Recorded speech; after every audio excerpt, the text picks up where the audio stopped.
50 വർഷമായിട്ട് American Saudi Arabian തമ്മിലുള്ള ഈ പെട്രോൾ ഡോളർ എഗ്രിമെന്റ് കാലാവധി പൂർത്തിയാക്കിയിട്ട് സൗദി അവസാനിപ്പിച്ചിരിക്കുകയാണ്. എന്തായിരുന്നു അമേരിക്കൻ സൗദിയും തമ്മിലുള്ള ഈ ഒരു agreement?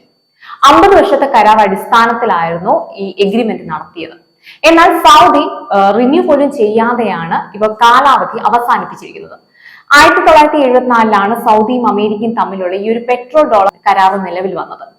US state secretary Henry കിസിഞ്ചറും അതുപോലെ തന്നെ സൗദിയുടെ പ്രിൻസ് ഫഹദ് ബിൻ അബ്ദുള്ള അസീസുമാണ് കരാറിൽ ഒപ്പുവെച്ചിരിക്കുന്നത്. അന്താരാഷ്ട്ര തലത്തിൽ ഡോളറിന്റെ മൂല്യം ലഭിക്കുന്നതിന് ഈ ഒരു കരാർ സഹായമാവുകയായിരുന്നു. അതെങ്ങനെയായിരുന്നു എന്ന് ചോദിക്കുകയാണെങ്കിൽ 1970 കാലഘട്ടങ്ങളിൽ സൗദിയുടെ ഓയിൽ ഒരു രാജ്യവും വാങ്ങുന്നില്ല. ആ ഒരു രാജ്യം വാങ്ങാതെ താല്പര്യപ്പെടുന്നില്ലായിരുന്നു. എന്നാൽ സൗദിയുടെ ഓയിൽ വാങ്ങാൻ മുന്നോട്ട് വന്ന ഒരു രാജ്യമാണ് അമേരിക്ക. അമേരിക്ക എന്ന വൻകിട രാജ്യം വാങ്ങി തുടങ്ങിയാൽ തന്നെ സ്വാഭാവികമായിട്ട് അവിടെ എന്ത് സംഭവിക്കും? മറ്റു രാജ്യങ്ങളും സൗദിയിൽ നിന്നും വാങ്ങും. പക്ഷെ അമേരിക്കയ്ക്ക് ഒരു ഡീൽ ഉണ്ടായിരുന്നു. സൗദിയുടെ ഇന്ധനം അമേരിക്ക എടുക്കുകയൊക്കെ ചെയ്യാം, പക്ഷെ വിനിമയം നടത്തേണ്ടത് ഡോളറിലാകണം എന്നുള്ളത്.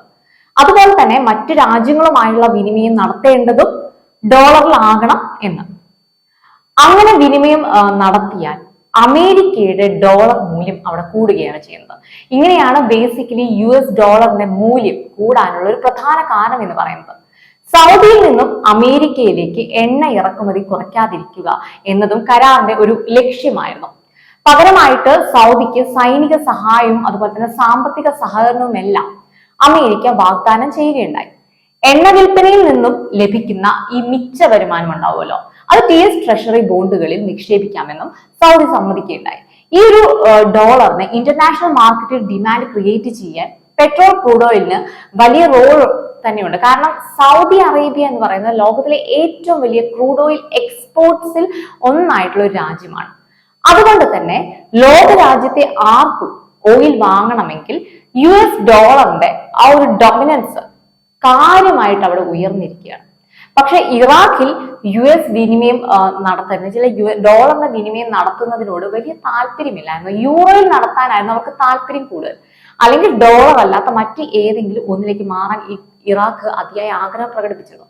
ഇത് അമേരിക്കയ്ക്ക് അതിന് സൂചിച്ചിരുന്നില്ല. കാരണം മാത്രമല്ല ഇറാഖിൽ ജനാധിപത്യം ഇല്ലാത്തൊരു രാജ്യം കൂടിയാണ്. പോരാത്തതിന് അവിടെ കൂട്ടനശീകരണ വെപ്പൺസ് എല്ലാം ഉള്ള ഒരു ഇടം കൂടിയാണ്. അമേരിക്ക അങ്ങനെ ഇറാഖിൽ കയറി അങ്ങ് അറ്റാക്ക് ചെയ്യുകയുണ്ടായി. അതുപോലെ തന്നെ ആഫ്രിക്കയിൽ നിന്നും എണ്ണ ഇറക്കുമതി ചെയ്യണമെങ്കിൽ അവർക്ക് സ്വന്തമായിട്ട് ഒരു കറൻസി ഉണ്ടാക്കിയവര് ആ കറൻസിയിൽ വിനിമയം നടത്തണമെന്ന് പറഞ്ഞുകൊണ്ട് അവർ മുന്നോട്ട് വന്നു. അമേരിക്കയെ വീണ്ടും അത് ചൊടിപ്പിക്കുകയുണ്ടായി. കാരണം അങ്ങനെ സംഭവിച്ചാൽ ഡോളർ മൂല്യം ഇടിയും അല്ലെ. അങ്ങനെ സംഭവിക്കാതിരിക്കാൻ അമേരിക്ക എന്ത് ചെയ്തു? അമേരിക്ക നോക്കിയപ്പോൾ ലിബിയയിൽ ജനാധിപത്യം ഇല്ലാത്ത ഒരു രാജ്യമാണ്.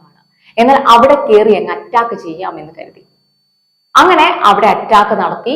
ഇതിൽ തന്നെ നമുക്ക് മനസ്സിലാക്കാം, അമേരിക്കയുടെ ഡോളറിന്റെ ആരെങ്കിലും ചോദ്യം ചെയ്യാൻ ശ്രമിച്ചാൽ അല്ലെങ്കിൽ മറ്റ് ഏതെങ്കിലും ഒരു രാജ്യം ഡോളറിന്റെ ഇടിവിന് കാരണമായാൽ ആ രാജ്യത്തെ നിഷ്കരണം അടിച്ചമർത്തിയിട്ടുണ്ട് അമേരിക്ക എന്നുള്ളത്. ഇപ്പൊ സൗദിയിൽ ഇപ്പോൾ വന്ന തീരുമാനം സ്വാഭാവികമായിട്ടും അമേരിക്കയെ ചൊടിപ്പിച്ചു കാണും. ഇപ്പൊ സൗദിയും ഒരു ജനാധിപത്യ രാജ്യമൊന്നുമല്ല. അതിനാൽ തന്നെ സൗദിയിലും അമേരിക്ക അറ്റാക്ക് ചെയ്യുമോ എന്നുള്ളത് ഒരു ചോദ്യമായിട്ട് തന്നെ ഉയരുകയാണ്. പക്ഷേ സൗദി എന്ന രാജ്യം ഇറാഖ് പോലെ അല്ലെങ്കിൽ ലിബിയ പോലെയോ ഒന്നും ഉള്ള ഒരു രാജ്യമല്ല. സാമ്പത്തികമായും ഒരുപാട് ഉയർന്നു നിൽക്കുന്ന ഒരു രാജ്യം കൂടിയാണ്.